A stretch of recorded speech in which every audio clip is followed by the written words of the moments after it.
പിതാവും പുത്രനും പരിശുദ്ധ റൂഹായുമായ സത്യ ഏകദൈവത്തിന്റെ തിരുനാമത്തിൽ തനിക്ക് സ്തുതി. നമ്മുടെ മേൽ തന്റെ കരുണകളും മനോണവും എന്നേക്കും ഉണ്ടായിരിക്കട്ടെ. OBS forum, orthodox Bible study forum 202 എപ്പിസോഡിലേക്ക് ഏവർക്കും ഹാർദമായി സ്വാഗതം. നമ്മുടെ സഭ നോമ്പനുഷ്ഠാനത്താലും അനുതാപത്താലും ഉപവസിച്ച് പാപത്തെ ഏറ്റുപറഞ്ഞ് ശുദ്ധീകരണം പ്രാപിക്കുന്ന ഒരു തീർത്ഥാടന ചര്യയിലായിരിക്കുന്നു. ഈ നാളുകൾ സഭയെ സംബന്ധിച്ചും ഏറ്റവും ശ്രേഷ്ഠതരമാകുന്നു. പാപത്തെ തിരിച്ചറിയാതെ അനുതാപവും ഏറ്റുപറച്ചിലും യാഥാർത്ഥ്യമാകുകയില്ല എന്ന് നാം എല്ലാവരും അറിഞ്ഞിരിക്കണം. പാപം വാതിൽക്കൽ കിടക്കുന്നു, അതിൻ്റെ ആഗ്രഹം നിങ്ങളിലേക്ക് ആകുന്നു, നീയോ അതിനെ കീഴടക്കണമെന്ന് ദൈവമായ കർത്താവ് ഖായീനോട് കൽപ്പിച്ചു. ഉൽപ്പത്തി പുസ്തകം 4-ാം അധ്യായം 7-8 വാക്യങ്ങൾ ഇങ്ങനെ രേഖപ്പെടുത്തിയിരിക്കുന്നു. എന്നാൽ ഖായീനാകട്ടെ പാപ വഴിയിൽ നിന്നും പിന്മാറുവാൻ സാധിക്കാതെ തൻ്റെ സഹോദരനെ കൊന്നു കളയുന്ന ഒരു അനുഭവത്തെയാണ് അവിടെ രേഖപ്പെടുത്തിയിരിക്കുന്നത്.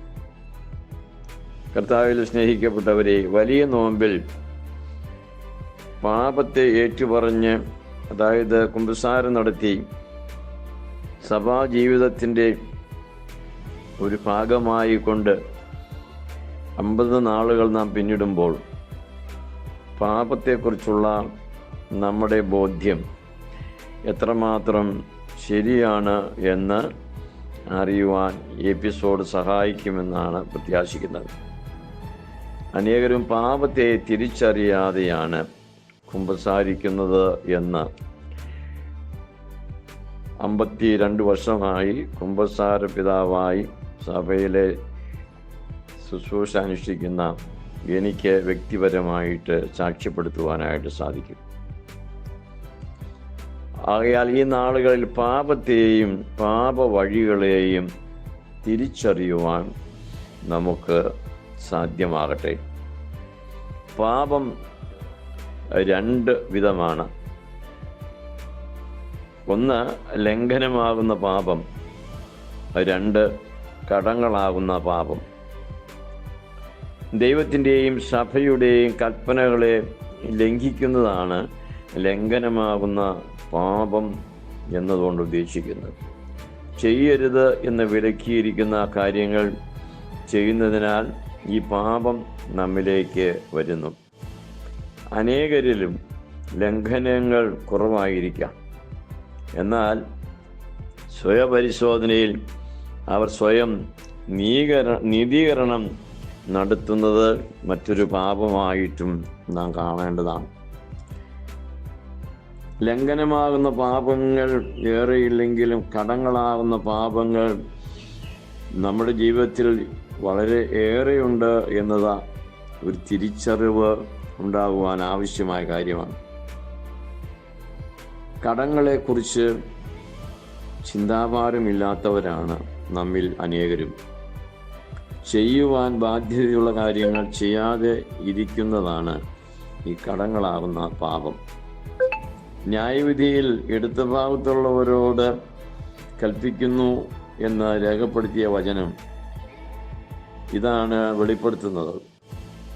ഞാൻ വിശന്നിരുന്നു, നിങ്ങൾ ഭക്ഷിപ്പാൻ തന്നില്ല, ദാഹിച്ചിരുന്നു, കുടിക്കുവാൻ തന്നില്ല, നഗ്നനായിരുന്നു, നിങ്ങൾ എന്നെ ഉടുപ്പിച്ചില്ല എന്നിങ്ങനെ ചെയ്യാതെ ഇരുന്ന കാര്യങ്ങളാൽ ശിക്ഷിക്കപ്പെടുന്നതാണ് ഇടതുഭാഗത്തുള്ളവരുടെ അവസ്ഥ എന്നുള്ളത് നാം ഗ്രഹിക്കണം. ഈ നോമ്പിൽ കടങ്ങളുടെ പരിഹാരം നാം പ്രാപിക്കണം. കടങ്ങളുടെ പരിഹാരവും പാപങ്ങളുടെ മോചനവുമാണ് നിത്യജീവന് നമ്മെ പ്രാപ്തരാക്കുന്നത്. പാപ വഴികളെ നാം തിരിച്ചറിയണം. പാപത്തിൻ്റെ ഉറവിടത്തെ യാക്കോബ് ശ്ലീഹ പറയുന്നത് ശ്രദ്ധിക്കുക. മോഹം ഗർഭം ധരിച്ച് പാപത്തെ പെറുന്നു. യാക്കോബിൻ്റെ ലേഖനം 1-ാം അധ്യായം 15-ാം തിരുവചനം. നമ്മുടെ മനസ്സാണ് പാപത്തിൻ്റെ ഗർഭപാത്രം. അത് 4 വിധത്തിൽ നമ്മിൽ ഉരുവാകുന്നു. 1 ചിന്തയിൽ, 2 വാക്കിൽ, 3 പ്രവൃത്തിയിൽ, 4 പരിഗണനയിൽ. ഹൃദയം നിറഞ്ഞിരിക്കുന്നതിൽ നിന്ന് നാവ് സംസാരിക്കുന്നു. ഹൃദയം വിശുദ്ധമാണെങ്കിൽ ചിന്തയും വാക്കും പ്രവൃത്തിയും വിശുദ്ധമാകും. അപ്പോഴും നെഗ്ലിജൻസ് എന്ന ഒരു പാപം വാതിൽക്കൽ കിടക്കുന്നുണ്ട് എന്ന് നാം ഓർക്കണം. ധനവാനും ലാസറും ഉപമയിൽ ധനവാൻ നരകയാതന അനുഭവിക്കുന്നത് അവൻ ലാസറിനോട് കാണിച്ച നെഗ്ലിജൻസ് ആകുന്നു എന്നുള്ളതാണ് സത്യം. മറ്റൊരു ദോഷവും അവിടെ ധനവാനായ മനുഷ്യൻ ലാസറിനോട് ചെയ്തു എന്ന് നാം കാണുന്നില്ല. എന്നാൽ തൻ്റെ പടിവാതിൽ കിടക്കുന്നവനെ പരിഗണിക്കാതെ അവനെ കണ്ടില്ല എന്ന് നടിച്ചുകൊണ്ട് പോകുന്ന ധനവാനായ മനുഷ്യൻ്റെ നെഗ്ലിജൻസ് അവനെ നരകയോഗ്യനാക്കുന്നു എന്ന് വചനം നമ്മെ പഠിപ്പിക്കുന്നു. നല്ല സമയക്കാരൻ്റെ ഉപമയിലും ഇത് തന്നെയാണ് കർത്താവ് വ്യക്തമാക്കുന്നത്. നമ്മൾ കണ്ടില്ല എന്ന് നടിച്ച് പോകുന്ന അനവധി പാപങ്ങൾ നമുക്ക് ചുറ്റും ഉണ്ട് എന്ന വസ്തുത ഈ നോമ്പിൽ തിരിച്ചറിയുകയും സത്യ അനുതാപത്തോടുകൂടെ അതൊക്കെയും ഏറ്റുപറയുകയും ചെയ്ത് ഒരു പൂർണ്ണ വിശുദ്ധീകരണത്തിലേക്ക് വരുവാൻ നോമ്പിൻ്റെ ശിഷ്ടമുള്ള നാളുകൾ നമ്മെ സഹായിക്കട്ടെ എന്ന് പ്രാർത്ഥിക്കുന്നു. ശ്രദ്ധിച്ച ഏവർക്കും ക്രിസ്തുയേശുവിൽ നന്ദി അറിയിക്കട്ടെ. സ്നേഹിക്കപ്പെട്ടവരെ, ഈ എപ്പിസോഡ് സബ്സ്ക്രൈബ് ചെയ്യാത്തവർ ഒന്ന് സബ്സ്ക്രൈബ് ചെയ്യുകയും നമ്മുടെ പ്രിയപ്പെട്ടവർക്ക് ഇതൊന്ന് ഷെയർ ചെയ്യുകയും ചെയ്ത് ഈ നോമ്പിൻ്റെ നാളുകളിലുള്ള ചിന്തകളെ കൂടുതൽ ധന്യമാക്കുവാൻ നിങ്ങളുടെ സഹകരണം അഭ്യർത്ഥിക്കുകൊണ്ട് തണ്ണിക്കോട്ടച്ചൻ.